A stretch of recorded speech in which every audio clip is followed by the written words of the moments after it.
Caros amigos, caras amigas, Portugal atravessa uma grave crise. Sobretudo vai-nos explicar, Sra. Dona Maria Pia, porque é que a senhora se intitula a Duquesa de Bragança e muita gente diz que não é. Eu não me intitulo, é que sou desde exatamente 1908, 1º de fevereiro de 1908, dia do regicídio do meu pai, Dom Carlos I, e do Príncipe Real. A mais recente polémica sobre o processo de sucessão monárquica em Portugal envolve Nuno da Câmara Pereira, Dom Duarte Pio de Bragança e Rosário Poidiamani, o estrangeiro que quer a coroa portuguesa. Desde a morte do rei Dom Manuel II em 1932 que a sucessão dinástica está envolta em polémica.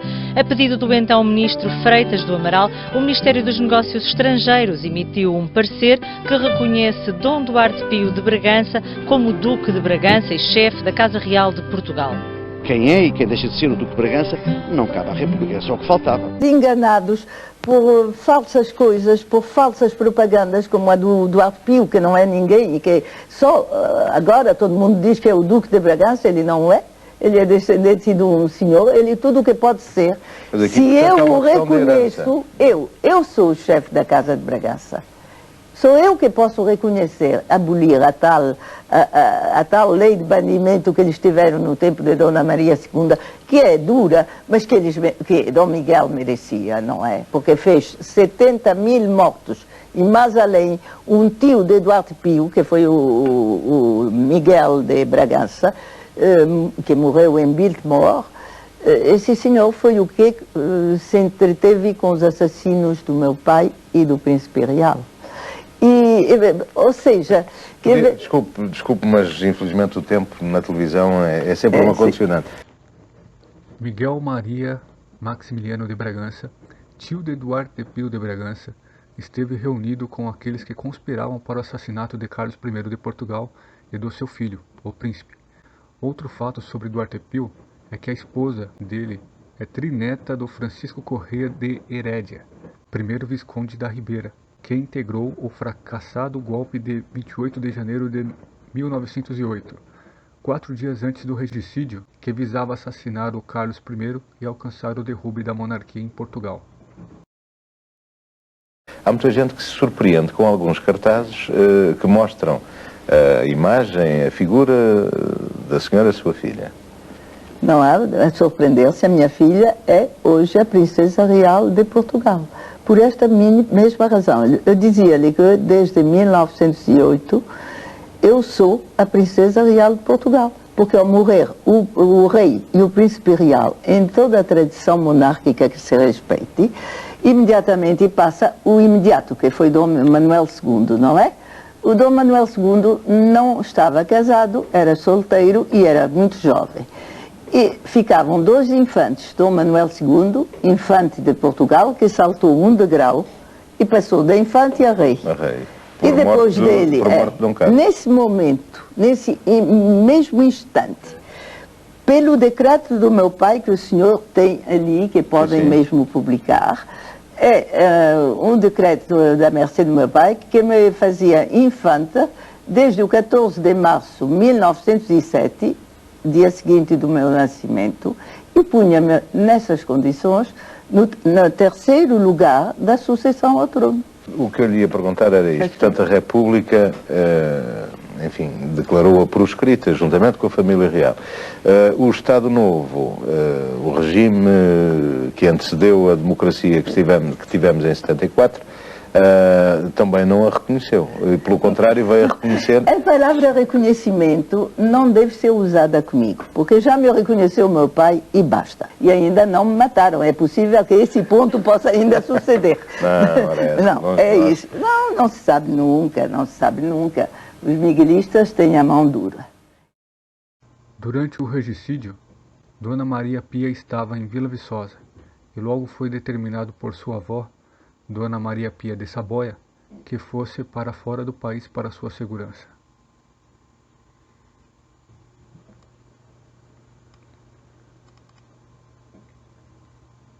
E é exatamente por não alinhar nessa corrente que recebe homenagens por todo o país.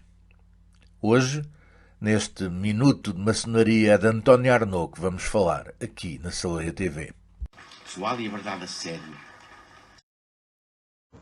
Duarte Pio foi recebido no Palácio Maçônico por membros da GOL, Grande Oriente Lusitano, como o presidente do Tribunal Maçônico, o presidente da Grande Dieta e membros do Conselho da Ordem, além do grão-mestre. O antigo grão-mestre da maçonaria portuguesa, Antônio Arnaud, afirmou que a organização não participou do regicídio e que quaisquer dúvidas a esse respeito foram dissipadas em 2004, quando o herdeiro da coroa visitou o Palácio Maçônico no dia 19 de maio de 2004, a convite do mesmo. Duarte Pio, pretendente ao trono português, deslocou-se à sede do Grande Oriente Lusitano, GOL, no que constituiu a primeira visita oficial pública de um membro da Casa Real de Bragança a esta instituição maçônica, vide Pedro IV de Portugal, primeiro do Brasil. Disse ainda a agência Lusa: não há hoje nenhum contencioso entre a maçonaria e a Casa de Bragança, para reiterar que aquela não esteve envolvida na morte do Carlos I de Portugal e do príncipe herdeiro, Luís Filipe, ocorrida há mais de 100 anos no Terreiro do Paço. Na sua opinião, qualquer mal-entendido que existisse na sociedade portuguesa desde que dois membros da Carbonária, Manuel Buissa e Alfredo Costa, cometeram o duplo atentado em 1 de fevereiro de 1908. Ficou dissipado com a visita cordial de Duarte Pio às instalações da GOL, em Lisboa. Segundo o antigo grão-mestre, a reconciliação da maçonaria portuguesa com a Casa de Bragança concretizou-se nessa altura. A visita do representante da Casa de Bragança, que almoçou no Palácio Maçônico, teve o significado de uma reconciliação efetiva e apagamento de quaisquer equívocos, sublinhou. Antônio Arnaud declarou que a visita do herdeiro da coroa teve um grande significado histórico, já que a maçonaria, embora injustamente, tenha sido responsabilizada pela morte de Carlos I de Portugal e do seu filho primogênito. Sr. Doutor, uma das características do Sr. Doutor é a forma clara, simples, desempoeirada, passa a expressão, com que fala nas coisas. Um exemplo disso é assumir a ligação à maçonaria, promover a abertura da maçonaria à sociedade, escreveu inclusive um livro. Mas isso é a minha experiência de envelhecimento, eu estou aqui para responder às tuas perguntas. Não, isto leva-me a outra questão. Sabe, eu não tenho avesso, já escrevi isso, sou como sou, não tenho avesso. E, portanto, como estou de bem com a vida e de bem com as pessoas e com o meu semelhante, eu digo o que penso. Porque se digo o que penso, eu próprio, não sou o outro. Mas então sobre a maçonaria. Não era a maçonaria, isto leva-me só a outra questão. E foi grão-mestre do Grande Oriente Lusitano, maçonaria portuguesa. Como é que explica essa diferença de tratamento? Porquê ter sido preferido? Preferido de quem? Pelo regime? Pelo Salazar? Não foi preferido, nem foi o Duarte Nuno, que tinha a minha idade, não é? Cresceu dentro do ambiente austríaco, que é o principal nazismo, e ainda não me mataram. É possível que esse ponto possa ainda suceder. Não, é isso. Não se sabe nunca, não se sabe nunca. Os miguelistas têm a mão dura. Nuno da Câmara Pereira protesta e diz que a sucessão da coroa de Portugal não poderia nunca ter sido decidida por uma república. Acusa Dom Duarte por alegada má gestão da Fundação Dom Manuel II e diz que ele só é Duque de Bragança por ter usurpado todos os títulos dos antigos reis de Portugal. O outro, Dom Duarte Pio de Bragança, está banido desde há quase 180 anos pelas leis constitucionais da monarquia constitucional. E todos os reis que reinaram desde 1920 até hoje são reis constitucionais, e o Dom Manuel II morreu sem filhos, do qual Duarte Pio de Bragança não é sequer descendente. Portanto, as pessoas foram iludidas pela República Absolutista a favor de uma monarquia absolutista que a monarquia constitucional baniu para sempre.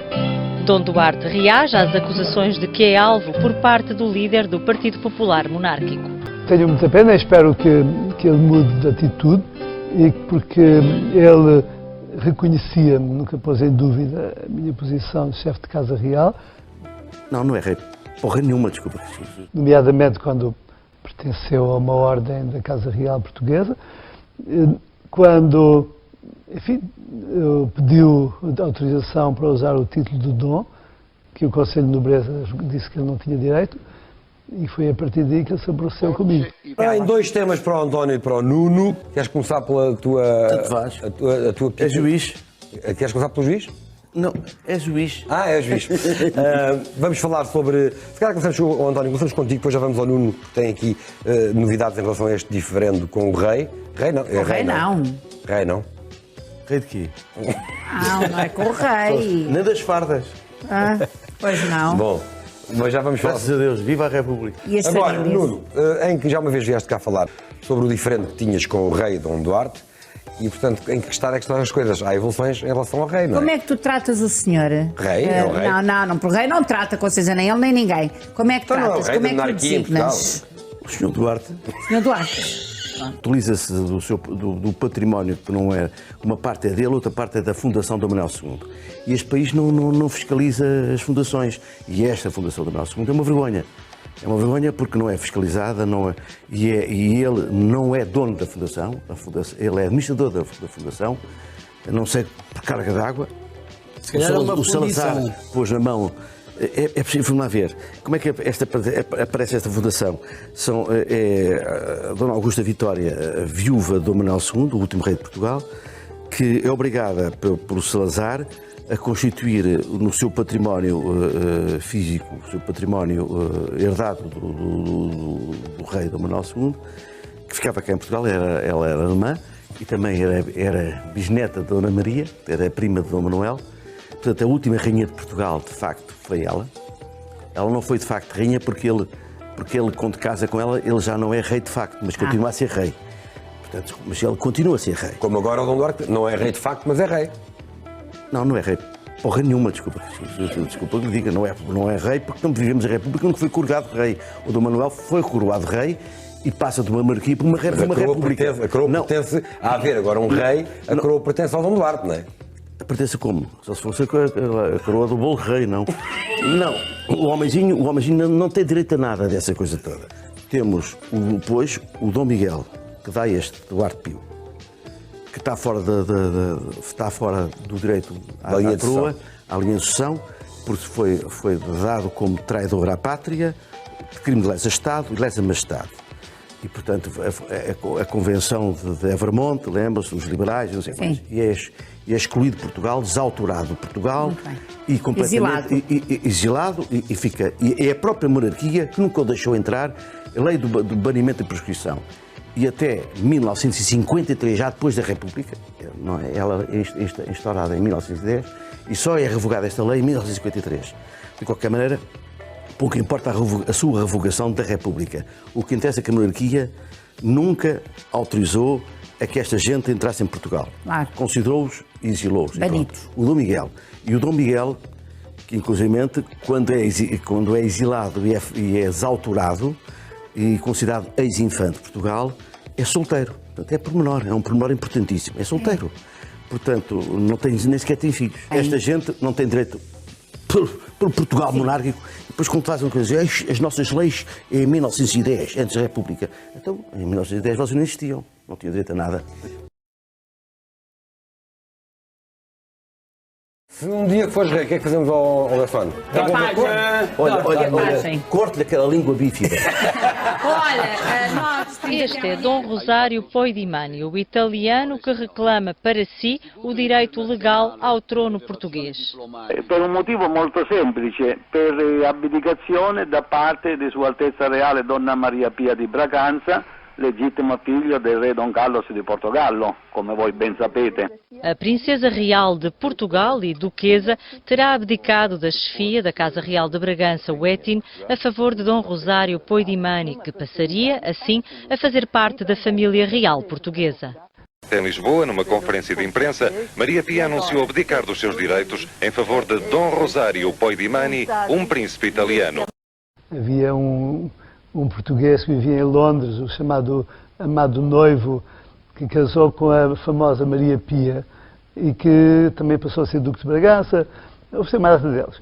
E depois há outros por aí. Agora, este é um homem que faz um negócio, descobriu um negócio, vende consulados portugueses por umas dezenas de milhares de euros, passaportes diplomáticos portugueses a empresários italianos que não querem ficar nas bichas dos aeroportos e querem passar à frente dos outros passageiros, e por aí fora, é só um negócio. Depois há uns portugueses ambiciosos e que estão à procura de apoios para projetos também um bocado disparatados e vão lá pedir ajuda. E ele paga a uns, promete coisas a outros. Gli unici bugiardi saranno loro, ma di più il signor Duarte Pio, perché Duarte Pio, come lei ben sa, è tutto fondato sulle falsità alla sua. Innanzitutto incominciamo a chiarire che ci sono dei processi in corso che andranno a chiarire questa situazione. Dom Rosário Poidimani, que vive em Itália, esteve recentemente preso durante 6 meses por alegada falsificação de documentos. E se as armas reais, se o escudo de Portugal está a ser mal utilizado e por quem não deve, em Itália ou na China, seja onde for, cabe à República, em nome de Portugal, defender a nossa simbologia toda, os nossos símbolos históricos, com certeza. E é por aí que a gente pode aceitar. Não mais do que isso. É simplesmente um espertalhão que descobriu um ponto fraco de muita gente e que consegue levar com ele até portugueses que o vão visitar e aparecem em fotografias com ele, até deputados do Parlamento português, não é? O que é que se há de fazer? Ma per questi motivi contro l'ambasciatore, contro il console, contro l'ex ministro degli affari esteri portoghese e l'attuale direttore degli affari giuridici del Ministero c'è un procedimento penale in corso a Lisbona presso la Procura della Repubblica per calunnia, diffamazione, falso in documenti ufficiali. Rosário Poidimani acusa Dom Duarte de ter falsificado a sua certidão de nascimento. Diz que tem documentos comprovativos de tudo. Come l'ha vissuto questo periodo in prigione? Signora, io le posso dire una sola cosa, con grande serenità, perché credo nella giustizia prima divina, ma poi nella giustizia degli uomini. La giustizia, i tempi della giustizia sia in Italia che in Portogallo sono molto lunghi oggi come oggi.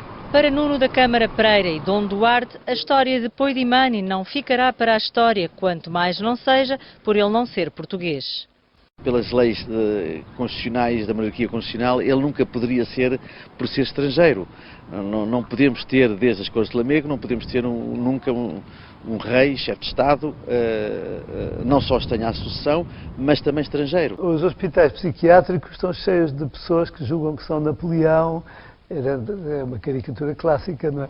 E há outros que acham que são duques de Bragança, já houve uma data deles, não é? E oggi specialmente non sarebbe un problema, non è un problema in quanto parliamo di Unione Europea, pertanto di un paese unico dell'Europa come sono gli Stati Uniti d'America, perciò oggi non dovrebbe esistere più questo discorso.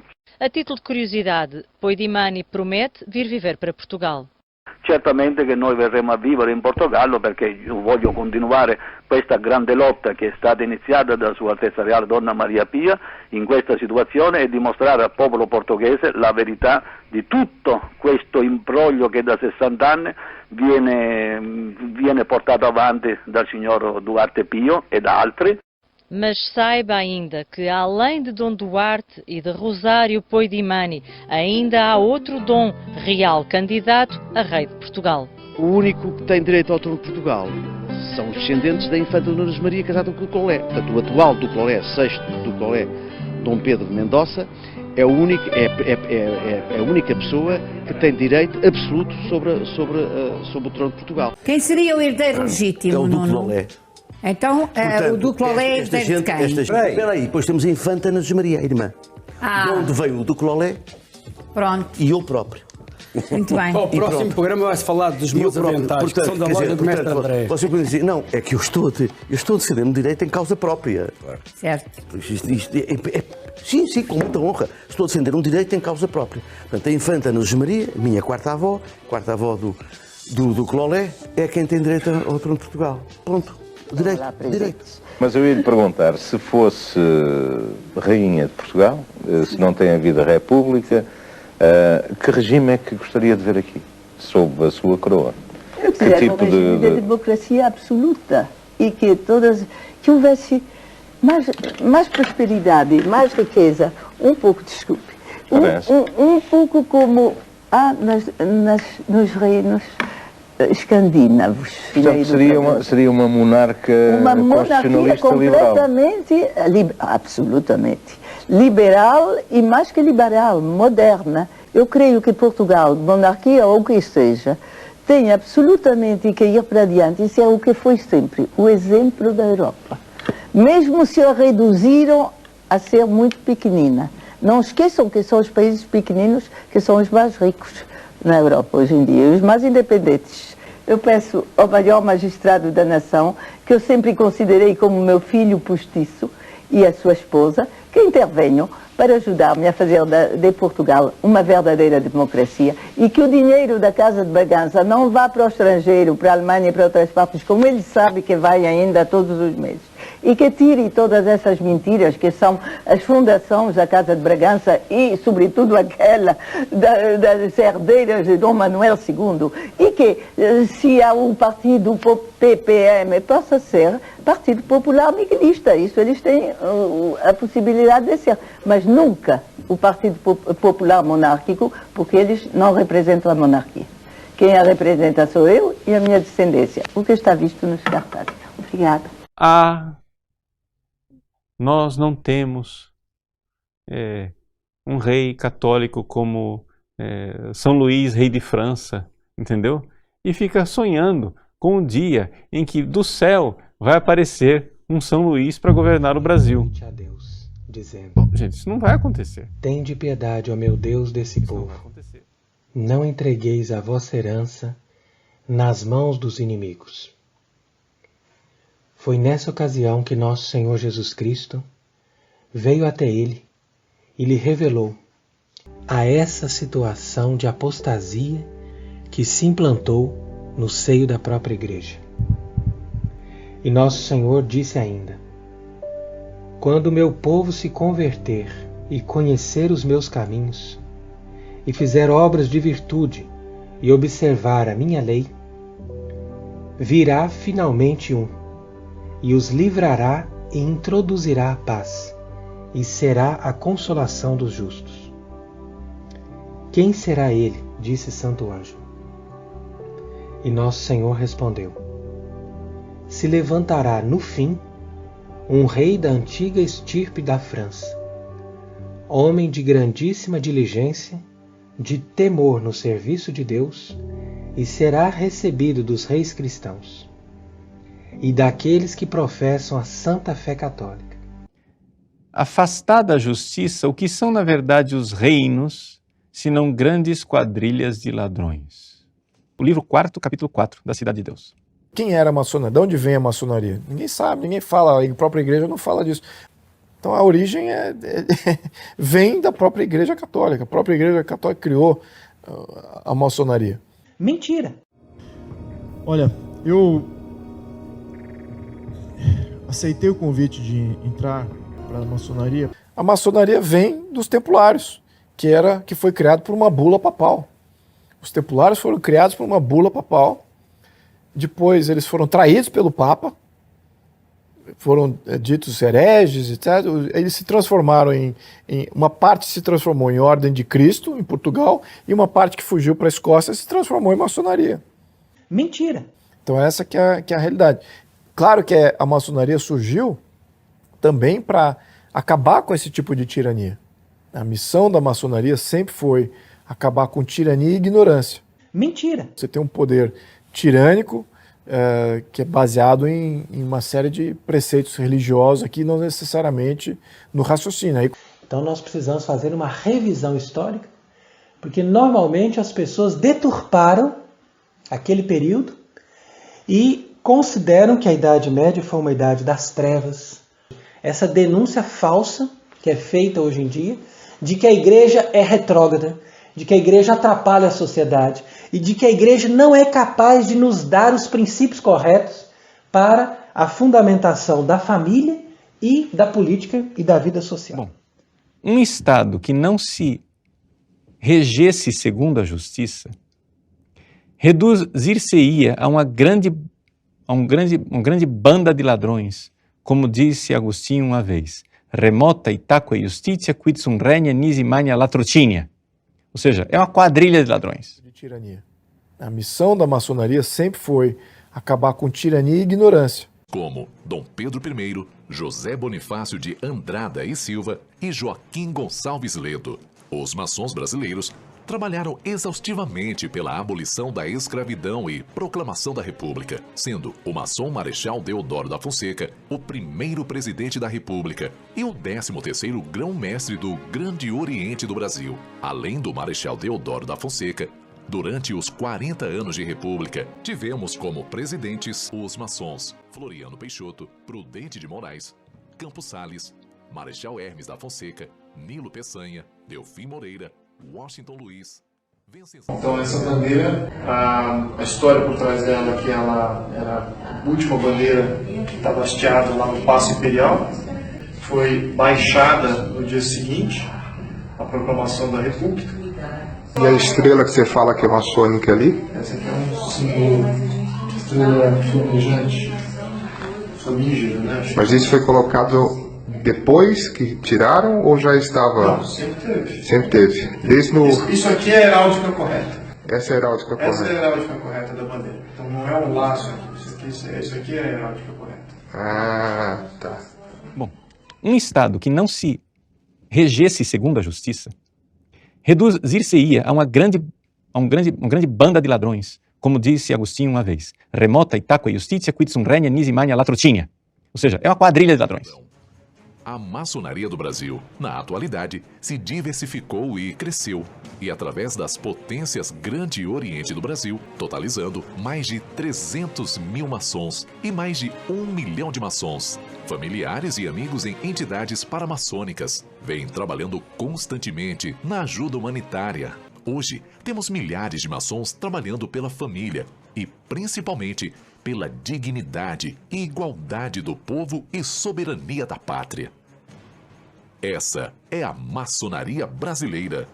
Um Estado que não se regesse segundo a justiça reduzir-se-ia a uma grande banda de ladrões, como disse Agostinho uma vez. Remota itaque justitia quid sum regna nisi magna latrocinio. Ou seja, é uma quadrilha de ladrões. Foram apresentadas, meus caros irmãos, minhas senhoras e meus senhores, em todas as quadras cruciais da história de nosso país, os maçons brasileiros souberam perceber as oportunidades que se lhes apresentaram sob a forma de dificuldades. E nas guinadas decisivas de nossa formação nacional, não faltou jamais coragem aos maçons brasileiros. Não lhes faltou coragem à época da Conjuração Baiana, nos idos de 1798, quando os maçons brasileiros figuraram com a proeminência que lhe é peculiar, entre que lutaram pelo fim do domínio português e pela abolição da escravatura. Os maçons brasileiros levantaram-se uma vez mais contra a tirania lusitana. Não lhes faltou coragem quando os maçons brasileiros se reuniram no dia 20 de agosto de 1822 para escrever a ata e sacramentar suas consciências o compromisso irrevogável com a proclamação da independência do Brasil. Tem gente que fica com nhenhen dizendo: ah, o Império era maçônico. Que o grande arquiteto do universo nos abençoe. Não há soberano na Terra que não esteja iniciado no segredo da franco-maçonaria. Então eu gostaria de saber do senhor qual é a posição da família imperial sobre esse passado que muitos relatam e tal sobre a família imperial e sua relação possível com a maçonaria. Sobre essa questão, a posição da família imperial é a posição de todo católico. A Igreja Católica proíbe até haver excomunhão às pessoas que participassem dessas seitas secretas. E, no caso do Dom Vital, foi um erro histórico. Quer dizer, a nossa posição é exatamente a posição da Santa Igreja Católica nessa matéria. Estava no Código Dispensado de São Pio X e estava, no Código atual, está numa nota de pé de página, a proibição de participar por todas essas seitas secretas que tem uma agenda laicista que visa estabelecer um Estado sem Deus. A minha posição é a posição católica. Muito bom. Muito bom. Portanto, nós não podemos ter nenhuma relação com essas seitas secretas. Graças a Deus, Dom Bertrand, muito obrigado. Um Estado que não se regesse segundo a justiça reduzir-se-ia a uma grande banda de ladrões, como disse Agostinho uma vez. Remota itaque justitia quid sum regna nisi magna latrocinio. Ou seja, é uma quadrilha de ladrões. A família real estava há 81 anos no Brasil quando os militares acabaram com a monarquia e expulsaram a realeza. Terminado o exílio, alguns descendentes voltaram e aqui cresceram e se reproduziram. Um deles é o entrevistado de hoje do Roda Viva, João de Orleans e Bragança, bisneto da princesa Isabel. Eles não mandam mais nada, mas, acredite, brigam pelo direito à coroa. Os descendentes da família real estão rachados. João de Orleans e Bragança é da ala de Petrópolis, distante 130 quilômetros da cidade de Vassouras, também no Rio de Janeiro, onde fica a outra ala que disputa o trono brasileiro. Dom Pedro I abdicou, deixando seu filho Dom Pedro II, de apenas 5 anos, como herdeiro. Ele assumiu a coroa aos 14 anos e reinou até 1889, quando a proclamação da República interrompeu o período da monarquia no Brasil. Mas o fim da monarquia não evitou a cisão da família e uma briga entre os descendentes da princesa Isabel pelo trono. Dos 3 filhos que ela teve, 2 ramos ainda disputam a Casa Imperial do Brasil, mesmo sem monarquia. Dom João de Orleans e Bragança é tataraneto de Dom Pedro II e Dona Teresa Cristina. Ele é bisneto da princesa Isabel e do conde D. Sua bisavó teve 3 filhos, um deles, Dom Pedro de Alcântara, casado com a condessa tcheca Elizabeth Dobrezensky. Seus pais são Dom João Maria e a princesa Fátima do Egito. Filho de uma egípcia, fez uma viagem ao oásis de Siwa, no norte da África, quase na divisa com a Líbia, onde também esteve seu tataravô, Dom Pedro II. Paulo Caruso, como sempre, vai desenhar durante o programa. Como é que seria o Brasil hoje se Dom Pedro II não tivesse sido banido? Ele, primeiro, estaria muito orgulhoso de estar vendo o Brasil com um presidente de origem operária, sindicalista, que cresceu e democraticamente se candidatou várias vezes e venceu eleições transparentes e democráticas. Certamente, Dom Pedro II estaria muito feliz, muito orgulhoso. Era o perfil dele. Uma vez o professor Darcy Ribeiro me disse que Dom Pedro II era o maior progressista do seu tempo. Tem alguns historiadores que consideram que o Dom Pedro II, na realidade, ele teria assim, grande simpatia pelo governo republicano e até diria que a monarquia seria uma transição para um governo superior, que seria a República. Você concorda com isso? Ele tinha ideias bastante avançadas para o tempo, tanto humanistas quanto institucionais. Eu concordo com isso. Ele dizia isso, inclusive, abertamente no diário. Eu queria fazer uma pergunta do ponto de vista mais pessoal. Porque sua mãe é egípcia, muçulmana, uma princesa. Porque sua mãe é egípcia, muçulmana, uma princesa. De certa maneira, você está encapsulando aí culturas do Ocidente e do Oriente que hoje estão aí em guerra. Eu queria, a partir dessa sua experiência, qual é a visão que você tem desse choque que existe, que muita gente fala que seria até um choque de civilizações, as pessoas que são talvez mais reacionárias, assim, encaram dessa maneira, outros, talvez seja mais do meu ponto de vista, seria mais um choque entre extremistas dessas duas culturas. Mas você, enfim, de certa maneira, é resultado dessas duas culturas. Como é que você encara essa questão? Eu sou resultado de várias dia? culturas, mas eu diria que o meu cerne, o meu DNA é muito democrático, é muito brasileiro, mas sem dúvida essa minha mistura de minha mãe egípcia, meu pai brasileiro, o fato de nós termos passado o maior exílio da história política brasileira, não houve nenhuma liderança de esquerda que teve um exílio tão longo quanto a minha família teve, e um exílio imposto por um golpe militar, né? Então talvez eu seja um resultado de tudo isso um pouco. Agora, falando sobre os extremismos, o lado muçulmano, quando a gente fala com algum muçulmano, dessa imagem ocidental que se tem dos terroristas, eles ficam ofendidos e com razão, porque aquilo é uma minoria. Agora, é uma minoria, sem dúvida, a Al-Qaeda é uma minoria, o mundo muçulmano é enorme, a própria Indonésia é o maior país muçulmano do mundo, né? Então, é um mau hábito da nossa cultura ocidental de ver o muçulmano como um extremista, como um terrorista, né? Isso tem que mudar, né? Porque é uma bonita religião, inclusive.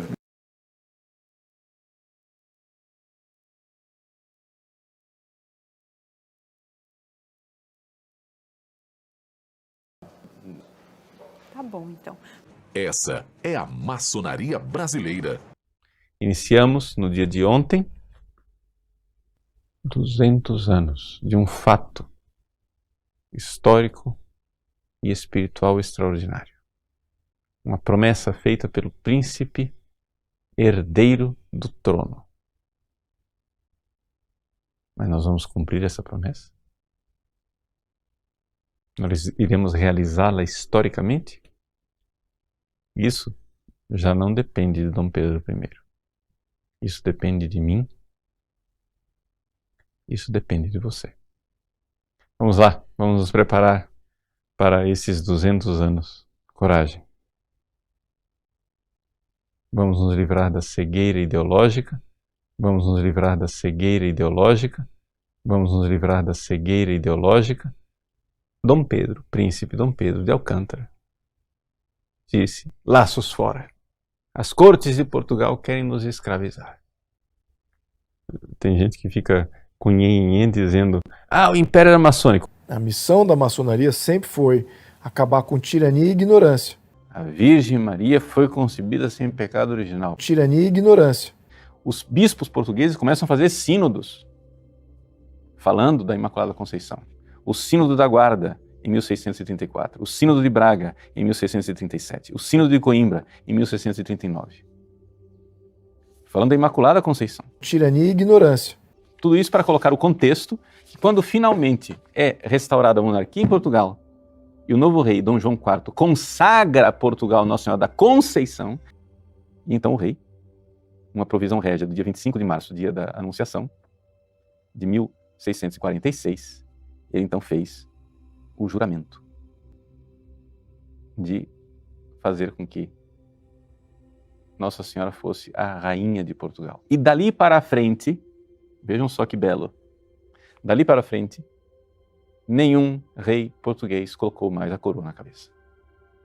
Ele começa assim: Dom João, por graça de Deus, rei de Portugal e de Algarves, da Quém e da Além-Mar, em África, senhor da Guiné e da Conquista, navegação e comércio da Etiópia, Arábia, Pérsia e da Índia, etc. O Brasil está aqui nessa história. Faço saber aos que essa minha provisão viram, que, sendo hora de restituído, por mercê muito particular de Deus Nosso Senhor, a coroa desses meus reinos e senhorios de Portugal, considerando que o senhor rei Dom Afonso Henriques, meu progenitor,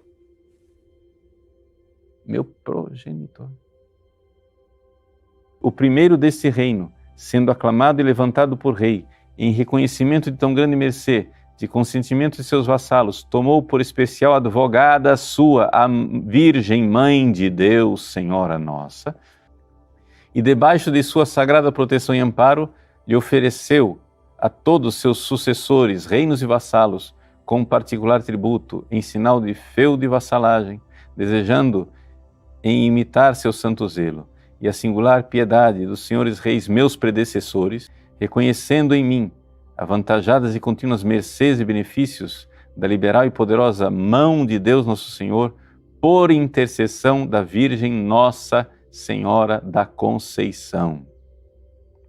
Estando ora junto em cortes com os 3 estados do reino, lhes fiz propor a obrigação que tínhamos de renovar e continuar essa promessa e venerar com muito particular afeto a solenidade a festa de sua Imaculada Conceição, e nelas comparecer de todos, assentamos de tomar por padroeira de nossos reinos e senhorios a Santíssima Virgem Nossa Senhora da Conceição, na forma dos breves do Santo Padre Urbano VIII, obrigando-me a haver confirmação da sé apostólica.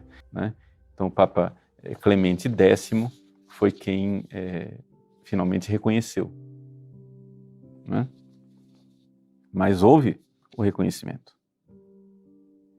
E da mesma maneira, prometemos e juramos, com o príncipe e estados, de confessar e defender sempre, até dar a vida se necessário, que a Virgem, Senhora Mãe de Deus, foi concebida sem pecado original.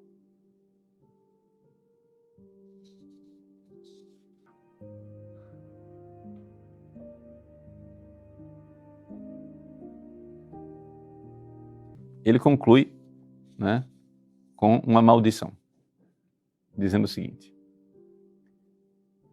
E se alguma pessoa intentar coisa alguma contra essa nossa promessa, juramento de vassalagem, por esse mesmo efeito, sendo vassalo, o havemos por não natural e queremos que seja logo lançado fora do reino.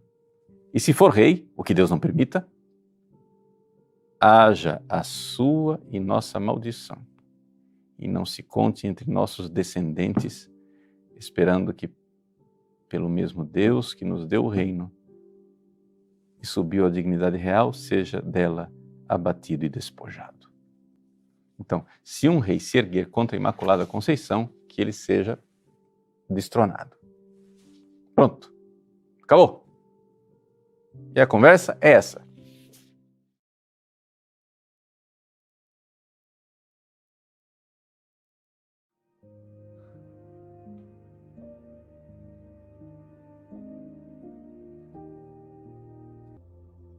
E assim, o próprio frade, na frente do rei, fez a seguinte oração. Seja assim, senhora, seja assim. E eu vos prometo, em nome de todo este reino, que ele agradecido levante um troféu à vossa Imaculada Conceição, que vencendo os séculos seja eterno monumento da restauração de Portugal. A coroa do rei de Portugal, o rei é aclamado, mas a coroação é feita, se pega a coroa e se coloca a coroa numa almofada. Por quê? Porque o rei mandou que quem fosse coroada fosse Nossa Senhora da Conceição, lá em Vila Viçosa. E se alguma pessoa intentar coisa alguma contra essa nossa promessa, juramento de vassalagem, por esse mesmo efeito, sendo vassalo, o havemos por não natural e queremos que seja logo lançado fora do reino. E se for rei, o que Deus não permita, haja a sua e nossa maldição, e não se conte entre nossos descendentes, esperando que, pelo mesmo Deus que nos deu o reino e subiu à dignidade real, seja dela abatido e despojado.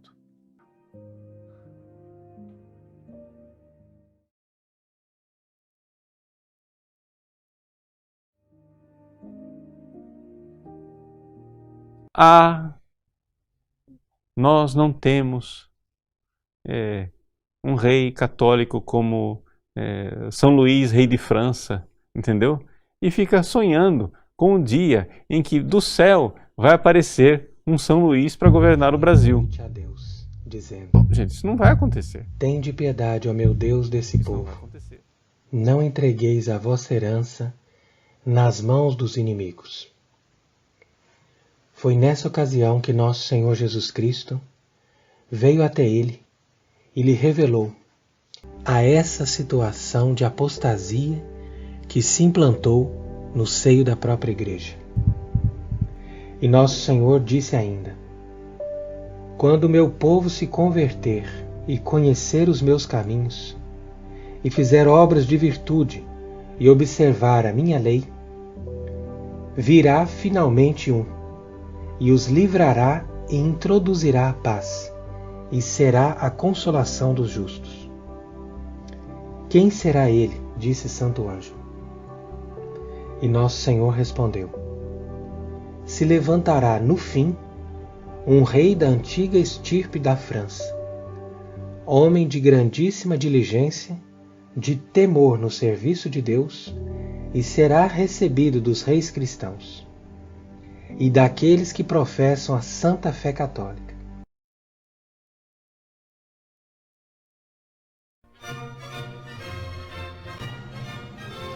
Non nobis Domini, non nobis, sed nomine tuo da gloria.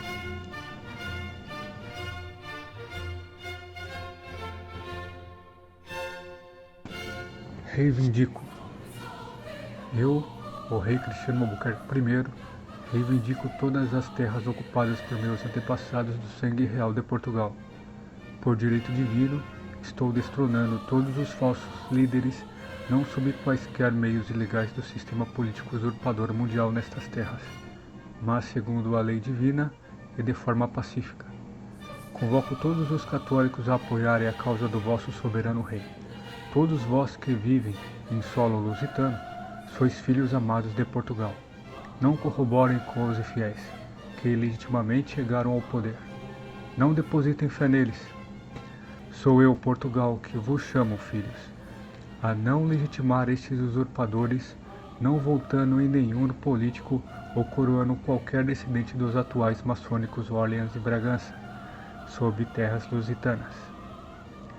Desde sempre, o católico é chamado a dobrar os joelhos diante da presença do seu rei, seja na terra ou onde vos quero, diante do Altíssimo Deus. Católico não vota. Católico dobra os joelhos na presença do rei legítimo. Hoje, decreto oficialmente o retorno do Quinto Império, o império que nunca terá fim.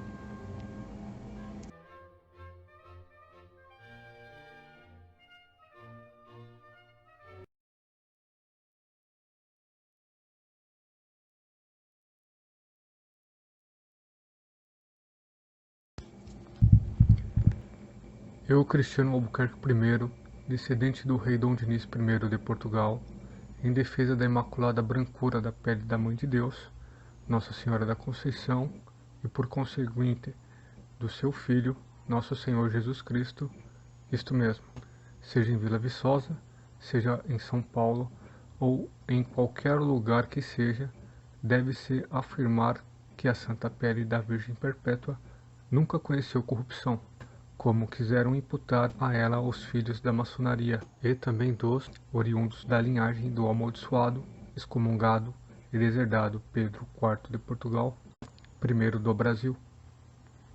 Como de costume, e eu provo isso em meu livro, os maçons introduziram no meio católico esta aterradora ofensa à Mãe de Deus, valendo-se de monarcas corruptos para este fim, ao ponto de enganar até a cúria da Santa Igreja. Toda a engenharia adotada não passaria despercebida aos olhos dos católicos mais devotos. Por outro lado, ganharia corpo como ganhou por parte de progressistas e abolicionistas em meio aos católicos atônitos. A cor da Virgem Maria não conheceu mácula alguma. Sua cor era, é e sempre será branca, como por herança genética da descendência do ruivo rei de Israel, o rei Davi.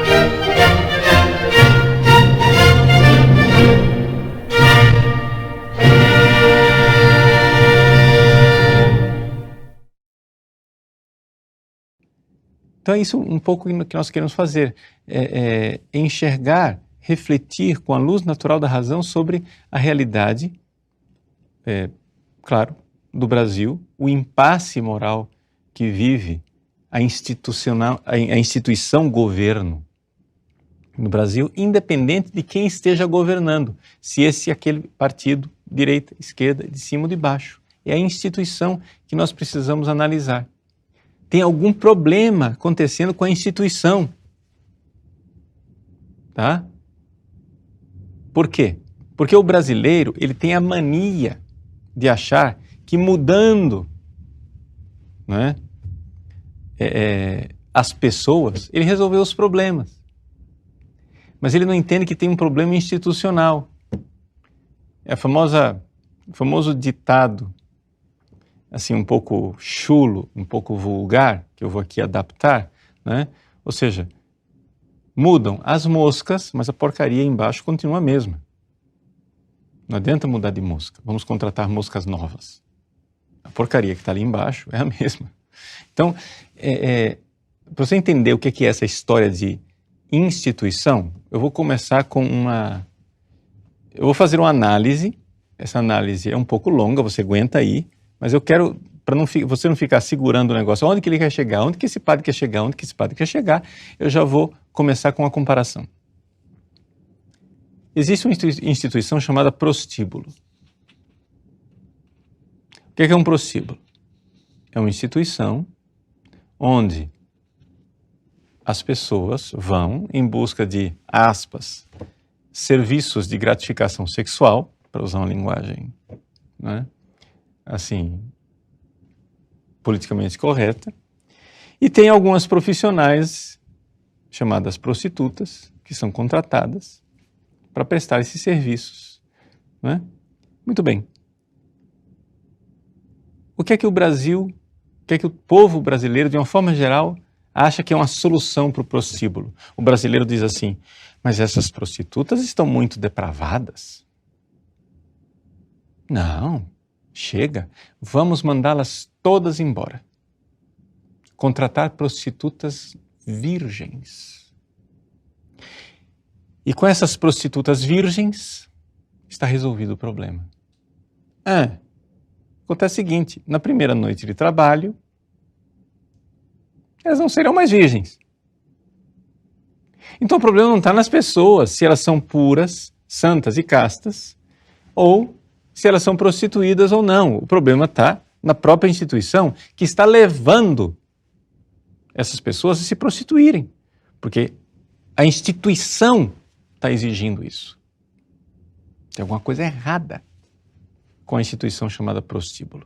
Normalmente, a forma de governo que a igreja propõe é aquela que ela mesma tem, ou seja, a monarquia.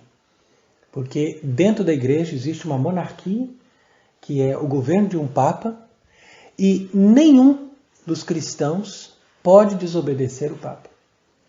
Então, na medida em que nós estamos vinculados a um papa verdadeiro, então nós temos, através dele, uma autoridade, uma referência única de autoridade sobre a terra, que não pode ser questionada sob pena de pecado. Então vamos primeiro a essa bula de Bonifácio VIII, quando ele diz, una, santa, católica e apostólica. Esta é a igreja que devemos crer e professar, já que é isso que ensina a fé. Nesta igreja cremos com firmeza e com simplicidade testemunhamos. Fora dela não há salvação nem remissão dos pecados, como declara o esposo no cântico. Uma só é minha pomba sem defeito, uma só a preferida pela mãe que a gerou. Então quer dizer, por mais que eles queiram colocar nas escolas essa história mentirosa, dizendo que na Idade Média era uma idade das trevas, uma idade obscura, uma situação triste, as pessoas viviam a injustiça. Mentira! Esses frutos superiores a toda expectativa, nenhuma mentira e nenhum artifício dos adversários poderá corromper. Se o comunismo já parte do princípio que Deus não existe, ou que ele não pode ter influência nenhuma na nossa vida, então era para isso mesmo que o comunismo fosse rejeitado por todas as pessoas que se dizem católicas. E, no entanto, pessoas que têm bandeiras comunistas, como, por exemplo, Lula, são recebidas hoje no Vaticano. E isso é uma prova evidente que essas pessoas que ocupam o Vaticano não estão mais ligadas a esses princípios defendidos pelos papas verdadeiros.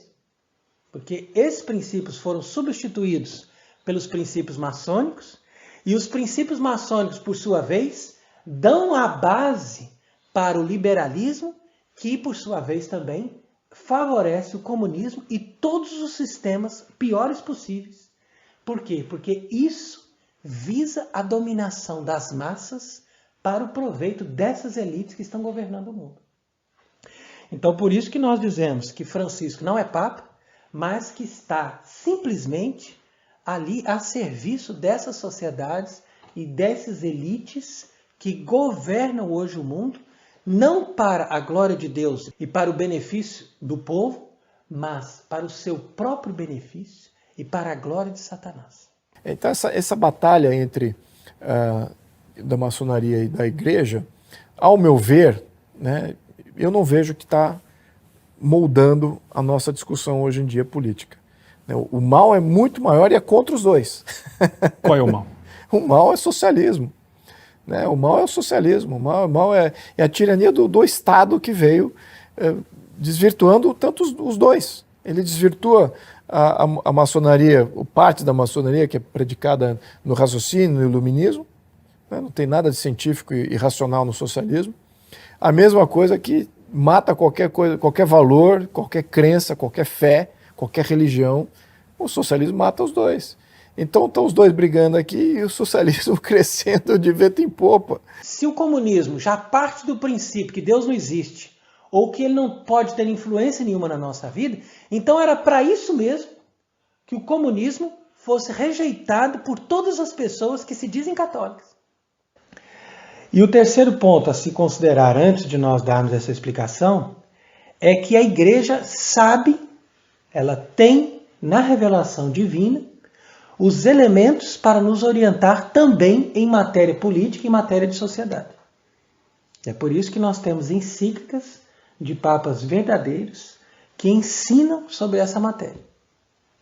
Como o Papa Leão XIII disse na sua encíclica Sapientia Christianae, que em tudo o Pontífice Romano é o guia seguro da vida humana. Então quer dizer que também na regulação da vida da sociedade é através do ensino do magistério que nós encontramos os princípios e os elementos essenciais para moldar a sociedade conforme Deus revelou.